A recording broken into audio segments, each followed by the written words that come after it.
So this month we've been looking at like back attacks, getting to the back. So this is actually going to be a front headlock attack that will eventually lead us to the back. So this is going to be the front seated Kata Gatame. So that's anytime that this arm comes across, and it's going to look like a guillotine, but what I'm going to be looking to do is sit my hips in just like a guillotine, but the mechanics change, okay? So if I'm here like this, and let's say instead of my partner's arm on the outside, I'm able to collapse the elbow in. Kind of like I'm going for an anaconda or a pharmaconda, any type of Kata Gatame. Now I'm just going to pull my right hip next to his shoulder. Okay, when we do a Kata Gatame, what's so important is that I steal all the space inside my elbow. Okay, so if we're doing a head and arm, if we're doing an anaconda, a darce, it's always the same. I'm going to make sure that there's as much of the pit of my elbow around my partner's artery as I can, and then the finishing mechanics are going to be a retraction of my elbow. And this is the same for all Kata Gatames, okay?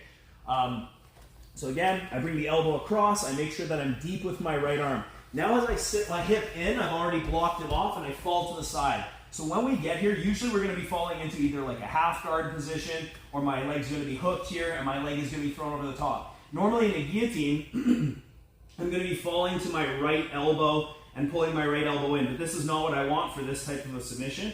For Kata Gatame, I'm going to be pulling my elbow this way. So I'll be retracting my elbow, falling like this. Okay, so we're here like this, I throw my leg over, and now I just pull my right elbow into my partner's neck. Let's turn it from the other side. Let's turn all the way. So I go in, I get a really deep grip so that I have a nice connection with my partner's neck, and I pull that arm across. Okay, I could roll through, I could do all types of attacks, but for whatever reason I decide to put my hip next to the shoulder. Now I'm going to sit down, and I'm really also taking my left hand and I'm pulling my right hand as deep through as I can to steal the slack. So I'm pulling like this. Now it's nice and tight, I'll be retracting the elbow this way. So as I sit back, I just start to pull my elbow towards the wall over here to get the finish. Okay, so how does this relate to the back? If I fall back and the Kata Gatame fails, a lot of the time what my partner will actually want to do is drive his head down into the floor and kind of like expand his chest. So it's actually going to be hard for me to finish him when he gives me this defense.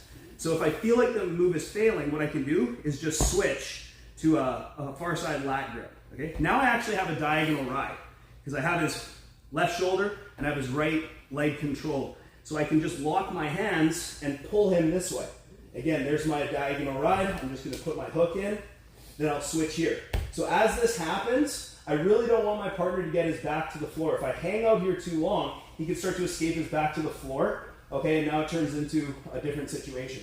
So as soon as I can, I could go into a claw ride, but usually I'll just take like a half claw. I'll go to the near shoulder, and then I'll start pulling him over, bringing him back in between my elbows, and we're ready to attack the back, okay? So I want to make sure that we can do the submission without using a whole lot of strength. Again, it's not a squeeze, but it's more of a retraction of the elbow, and then if it fails, we can easily transition to the back off of the attack. So I'm here like this. Elbow comes across the center line, I sit in, and here, this is where I like to really pull that arm nice and deep. So I get as nice deep of a bite as I can, I come in, I retract the elbow to get the tap. If I can get the tap, great.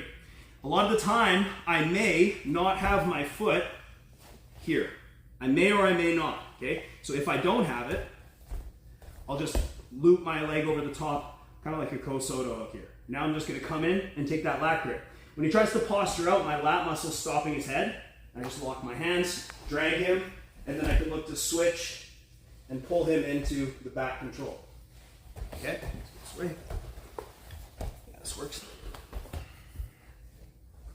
I step right next to him. This is where I like to pull that arm nice and deep. I'm gonna sit back and pull away for the submission. It fails, he's basing out, so I come underneath. I actually don't even have there. I make sure I have something controlling this far leg. And I can pull him in and get the back control. Okay, questions on this? Let's get this done really quickly so we can go back to live stuff. Ready? 1, 2.